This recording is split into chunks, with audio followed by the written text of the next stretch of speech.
तो फिर गाइस आज मैं पहली बार अपने चैनल के ऊपर Marvel universe versus DC universe के ऊपर वीडियो बनाने जा रहा हूँ। तो फिर गाइस आज का वीडियो का टाइटल एंड थंबनेल देख के आप सभी लोग जान ही चुके हैं कि आज मैं Marvel God versus DC God के ऊपर कंपेयर वीडियो करने वाला हूँ। तो यही और गाइस मैंने सभी यूनिवर्स से 3 स्ट्रॉन्गेस्ट कैरेक्टर को लिया है। तो फिर गाइस मैंने डीसी से कैरेक्टर लिया है cosmic armor Superman, second number पर है the Spectre and third number पर है लूसीफर मॉर्निंग स्टार। और गाइस मैंने मार्वल से लिया है cosmic immortal Hulk, second number पर है the living tribunal and third number पर है द प्रोटीजी। तो फिर गाइस मैंने इन सभी कैरेक्टर को एक साथ फाइट करूँगा, बोलूँगा कौन जीतेगा, कौन सा टीम जीतेगा इन दोनों टीम में। तो चलिए शुरू करते हैं। तो फिर फर्स्ट फाइट होगा cosmic armor Superman and cosmic immortal Hulk के ऊपर।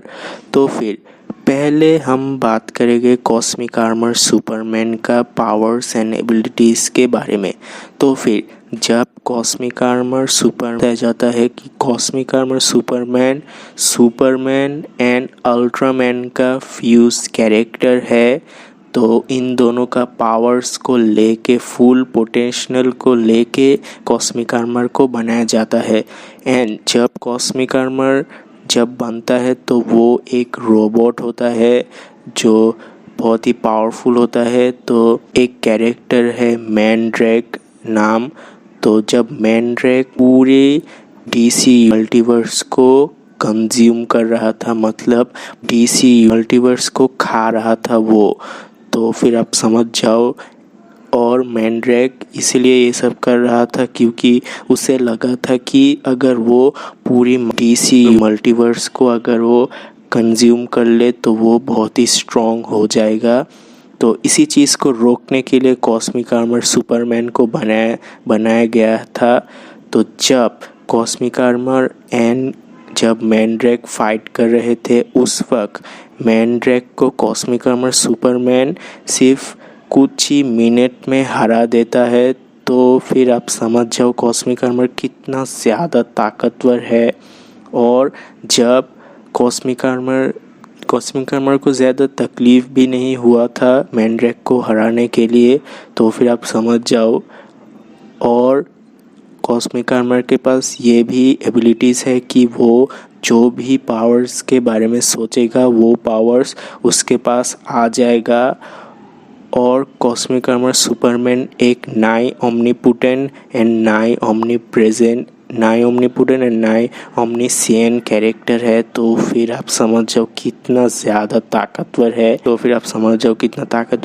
तो और गाइस कॉस्मिक आर्मर इतना ज़्यादा ताकतवर है कि उसके हाथों में एक पूरा यूनिवर्स समा सकता है और उसके पास रियलिटी को भी कंट्रोल करने का ताकत है। वो पूरे रियलिटी को भी कंट्रोल कर सकता है। तो फिर आप समझ जाओ कितना ज़्यादा ताकतवर है।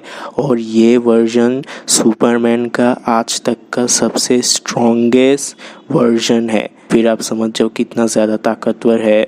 तो फिर अब मैं बोलूँगा कॉस्मिक इमॉर्टल हल्क के ऊपर।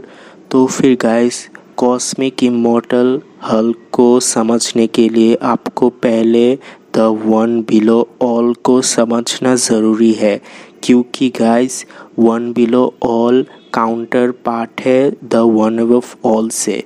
वन बिलो ऑल जब हल्क को पोजेस करता है तब गाइस हल्क इतना ज़्यादा ताकतवर हो गया था कि वो पूरे मार्वल यूनिवर्स को एकदम ख़त्म कर दिया था। तो फिर आप समझ जाओ उसने literally Galactus and Franklin Richard को एकदम मार दिया है।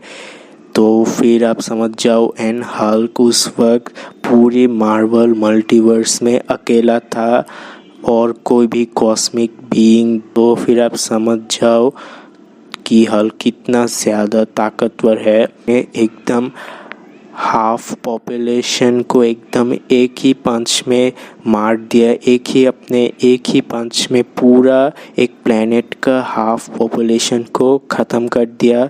7 बिलियन पॉपुलेशन को सिर्फ एक ही पंच में मार दिया। एंड हल्क ने एक बार पूरे 90% मल्टीवर्स को एकदम ही डिस्ट्रॉय कर दिया।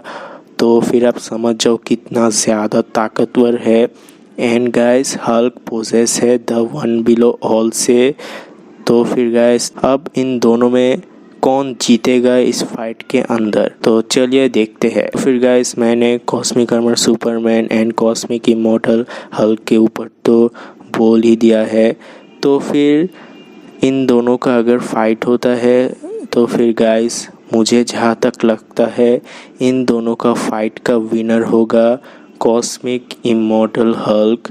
क्योंकि गाइस कॉस्मिक इमॉर्टल हल्क बहुत ही ज़्यादा ताकतवर है।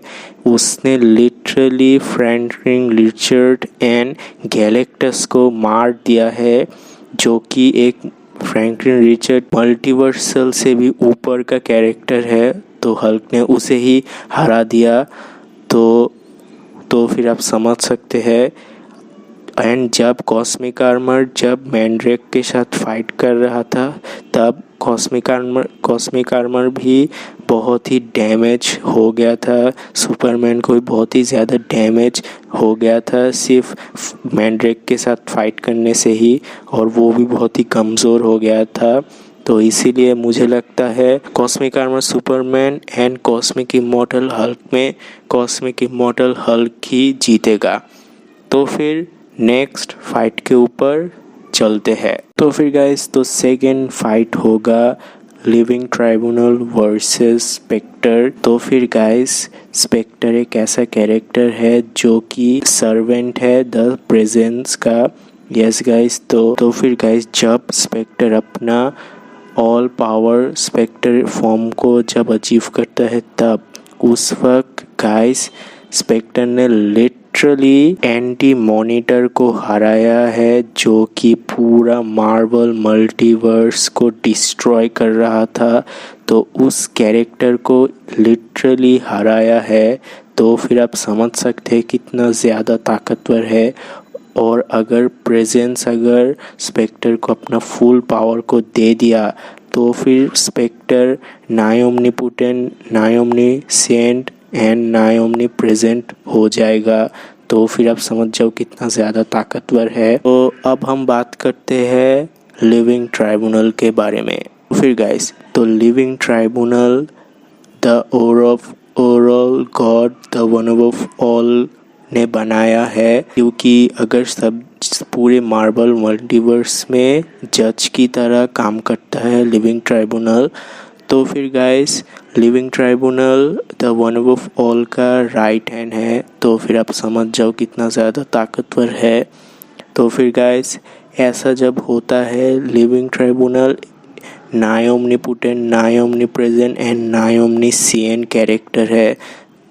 और लिविंग ट्राइब्यूनल ने बियॉन्डर एंड प्रोटीजी जैसे कैरेक्टर के साथ भी फाइट किया है और बहुत ही अच्छा खासा टक्कर भी दिया है। And living tribunal Marvel universe में सबसे स्ट्रॉन्गेस्ट कैरेक्टर में आता है। तो इन दोनों का पावर्स एबिलिटीज़ के बारे में मैंने बोल दिया है। तो अब बढ़ते हैं कौन जीतेगा फाइट के अंदर। तो फिर guys living tribunal and Spectre दोनों ही सेम ही है। क्योंकि फिर गाइस इन दोनों का पावर एकदम सेम ही है, क्योंकि दोनों ही अपने यूनिवर्स के गॉड के सर्वेंट है। तो अगर कॉमिक्स के अंदर भी यही बोला गया है कि Spectre and living tribunal same ही पावर रखते हैं, तो फिर इसीलिए इन दोनों का फाइट को मैंने ड्रॉ रखा है। मतलब कोई भी नहीं जीतेगा, इन दोनों का पावर सेम ही है। तो फिर अब मैं बोलूँगा अपने लास्ट फाइट के ऊपर। तो फिर गाइस, तो अब हम इस वीडियो के last fight and main fight के ऊपर आ गए हैं। तो फिर गाइस, लास्ट बैटल होगा Lucifer morning star versus the protege. Yes guys, तो इन दोनों का फाइट होगा। तो पहले मैं बोलूँगा लूसीफर मॉर्निंग स्टार का पावर्स एंड एबिलिटीज़ के बारे में। तो फिर गाइस, लूसीफर मॉर्निंग स्टार बेटा है द प्रेजेंस का। यस गाइस, एंड प्रेजेंस का सबसे चहीते बेटे में से एक है। तो फिर गाइस, जब लूसीफर एक बार क्या हुआ था, जब उसे हेल से निकाल दिया गया, उस वक्त लिटरली लूसीफर ने अपने लिए एक पूरा मल्टीवर्स को अकेले खुद बनाया है। तो फिर आप समझ सकते हैं, अपने लिए एक पूरा मल्टीवर्स को बनाया है। और वो माइकल डेमियोर्गस के साथ भी फाइट किया था एंड उसे हरा भी दिया था। तो फिर आप समझ सकते हैं कि लूसीफर मॉर्निंग स्टार कितना ज़्यादा ताकतवर है। इस पूरे डीसी मल्टीवर्स में सिर्फ प्रेजेंस ही एक ऐसा कैरेक्टर है जो कि लूसीफर को हरा सकता है। इसके अलावा कोई भी ऐसा कैरेक्टर नहीं है जो कि लूसीफर मॉर्निंग स्टार को हरा सकता है। और गाइस, लूसीफर के पास नाई ओमनीपोटेंट, नाई ओमनीसिएंट एंड नाई ओमनीप्रेजेंस का पावर्स है। तो फिर आप समझ सकते हैं कितना ज़्यादा ताकतवर है लूसीफर मॉर्निंग स्टार। और अब मैं बोलूँगा द प्रोटीजी के बारे में। और गाइस, प्रोटीजी एक ऐसा कैरेक्टर है जो कि प्रोटीजी जो भी पावर्स देखेगा उसके पास कॉपी करने का पावर्स लिमिट्स आ जाएगा। तो फिर आप समझ सकते हैं कि प्रोटीजी कितना ज़्यादा ताकतवर कैरेक्टर है। और जब प्रोटीजी बियॉन्डर के साथ फाइट करता है, उस वक्त प्रोटीजी ने बियॉन्डर का पावर्स देख के उसी को ही हरा दिया। मतलब जो भी प्रोटीजी अगर जिस भी कैरेक्टर का पावर्स को देखता है, उससे भी कई गुना ज़्यादा अच्छी तरह यूज़ कर सकता है प्रोटीजी। तो फिर आप समझ सकते हैं प्रोटीजी कितना ज़्यादा ताकतवर है। और ये भी नहीं, जब लिटरली सभी पावरफुल एंटिटीज़ को हरा दिया है और उसने लिविंग ट्राइब्यूनल को पावर को भी कॉपी कर दिया है और उसको भी हरा दिया है। तो फिर आप समझ सकते हैं, एंड उस वक्त प्रोटीजी ने ये कहा था कि मैं ही हूँ द वन ऑफ ऑल। तो फिर आप समझ सकते हैं, अगर प्रोटीजी ने वन ऑफ ऑल का पावर्स एंड ये सब अगर देख लिया होता, तो फिर वो वन ऑफ ऑल के लेवल में भी आ जाता। तो फिर आप समझ सकते हैं कि प्रोटीजी कितना ज़्यादा ताकतवर कैरेक्टर है। और वो एक ना ही यूनिवर्सल ना ही मल्टीवर्स, वो एक हाई आउटर वर्सल से भी ऊपर का कैरेक्टर है।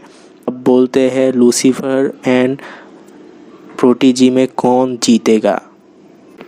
तो फिर गाइस, मुझे जहाँ तक लगता है लूसीफर मॉर्निंग स्टार एंड प्रोटीजी में अगर इन दोनों में फाइट अगर होता है तो जीतेगा प्रोटीजी। यस गाइस, क्योंकि मैं जानता हूँ लूसीफर मॉर्निंग स्टार बहुत ही ज़्यादा ताकतवर है, लेकिन वो ऐसे कैसे कैरेक्टर के साथ कैसे जीत पाएगा जो कि पावर्स को कॉपी मारता है।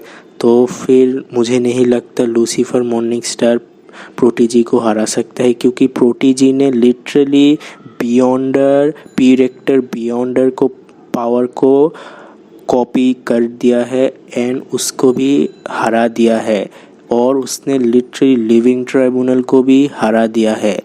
तो फिर आप समझ सकते हैं कि प्रोटीजी कितना ज़्यादा ताकतवर है। तो फिर अगर लूसीफर अगर प्रोटीजी के सामने अपना पावर को अगर दिखाया, तो फिर प्रोटीजी उसको पावर को देख के उसी को ही हरा देगा। तो ये हो सकता है, इसीलिए मुझे लगता है प्रोटीजी ही जीतेगा। तो फिर गाइस इसी के साथ यही था आज का वीडियो। तो फिर पॉइंट आपके सामने है कि Marvel 2 points and DC 1 point. तो फिर गाइस इस वीडियो का विनर होता है मार्वल। तो फिर आज का अगर वीडियो आप लोगों को अच्छा लगा है तो प्लीज़ इस चैनल को सब्सक्राइब कर दीजिए एंड मेरे इस वीडियो को लाइक कर दीजिए। और अगर आपका कोई भी ओपिनियन रहे तो फिर उसे आप कमेंट के अंदर बोल सकते हैं। तो यही था आज का वीडियो, मिलते हैं किसी नेक्स्ट वीडियो के अंदर। Till then bye.